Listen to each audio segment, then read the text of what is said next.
All right. So whoever was leaking stuff, right, has also leaked the Kameo character select screen. We are missing a character.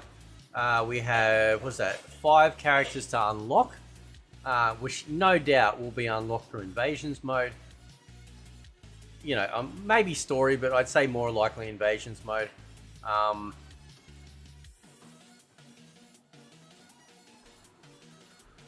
So, since we know, like, it seems like every single leak about this game, going all the way back 2 years, has come true. Natara's been leaked, you know, so that's true. It sounds like Meat could possibly be the Kameo as well. Now,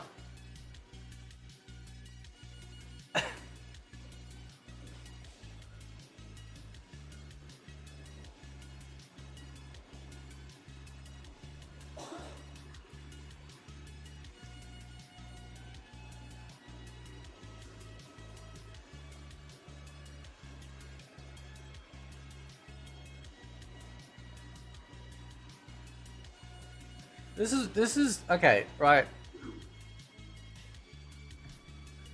I've been saying this since the moment they announced this Kameo system. Okay, it's gonna either make or break the game. It's as simple as that. Okay, you're gonna have people looking at this roster like I am right now, and going, "Why are these characters that are not in main character, like in the main roster? They are fully rendered. They have full skeletal structure. They're part of throws, fatal blows, fatalities. They have their own fatality. Not to mention they have, at the very least, a base of 4 moves that they can do. Right? This whole, like, this is the problem I have with NetherRealm, is that for whatever reason, I don't understand the stupid mentality of thinking that you have to reinvent the game every time it comes out. Look at every other fighting game franchise out there. The Japanese understand that if you create a solid base, you can tweak things per game to make it interesting, but it's not a massive change like NetherRealm do every effing game.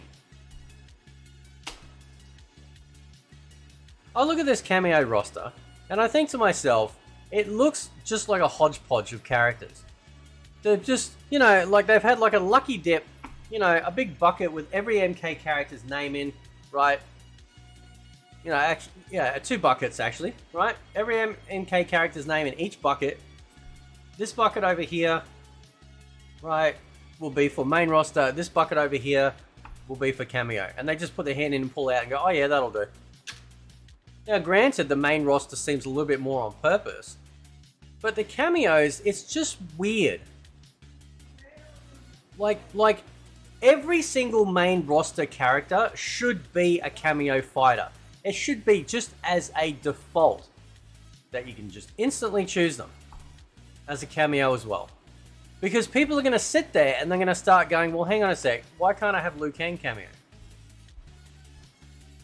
Why can't I have Reiko Kameo? Why can't I have Reptile Kameo? You know what I mean?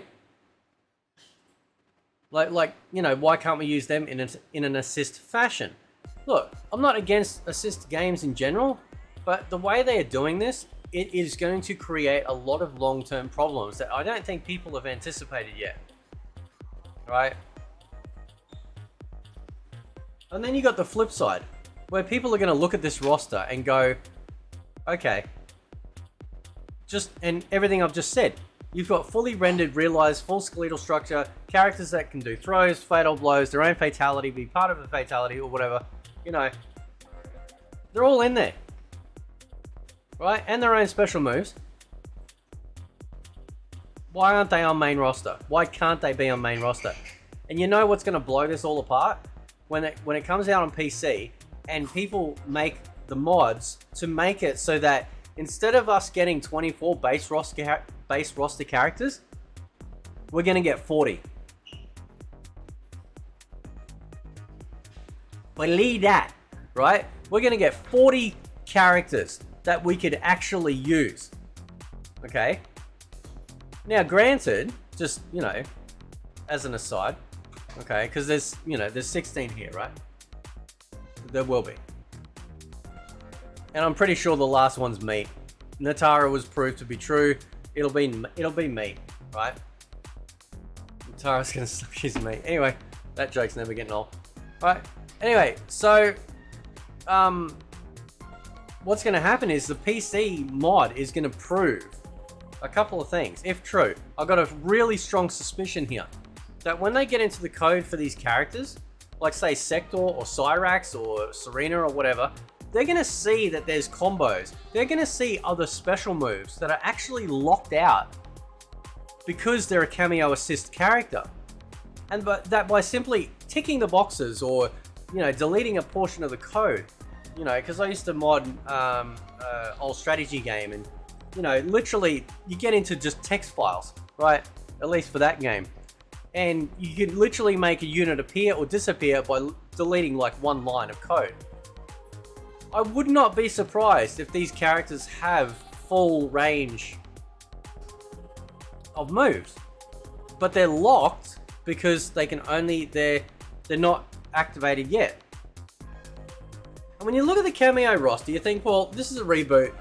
We're gonna eventually have to get Kano and Sonya as main, and Jax, absolutely, right?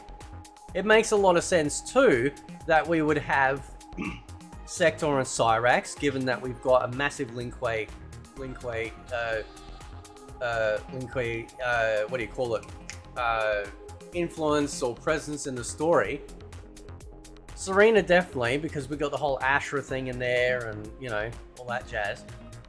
And Darius, because Havoc's in there, and I would not be surprised if we see other characters like Hataru and Dairu show up as well.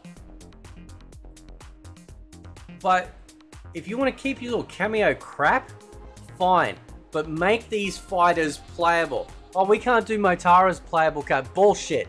Shut up. There are so many other fighting games out there by far smaller studios that have characters that are literally impossible when you think. What's that one game? Which one is it? It's not Melty Blood, is it? It's I can't remember which one it is. I know the character shows up in the Blaze Blue crossover, right? It's like a tank. It's a literal tank with a head. But it works. It actually works. You can do it. It's not hard. Right? It could be one of the reasons why they have scaled down the size of characters like Goro and Motaro, because maybe they will become playable. Right? They're not super duper big, like presence-wise, like the old games. So maybe they've shrunk them down enough because they may eventually become playable. But I look at this roster, right? And I see a whole bunch of characters that absolutely should be playable. Like 100%, right? Like 100%. So I don't understand, man. Right? You know.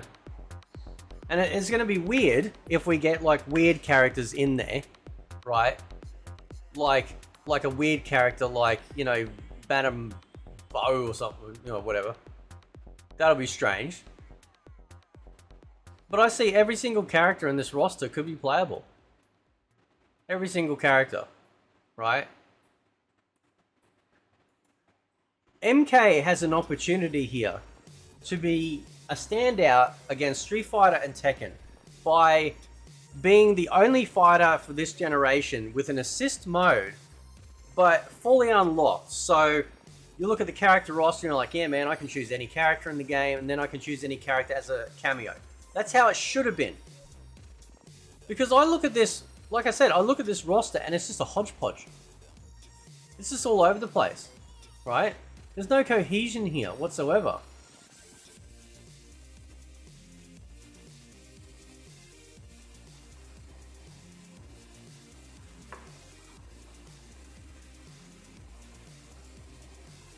Anyway, it's not too long until we start seeing this game in the real world and we're all testing it out. And we get to see the disappointment from people who want Frost or Serena as main. Now, I'm pretty sure Serena will be. Right? But I don't know, man. It's not like they can't do Goro as a playable character. They've done him before in MK10. Easily. So, anyway, guys, I'll leave it there. Let me know what you think. Catch you next time.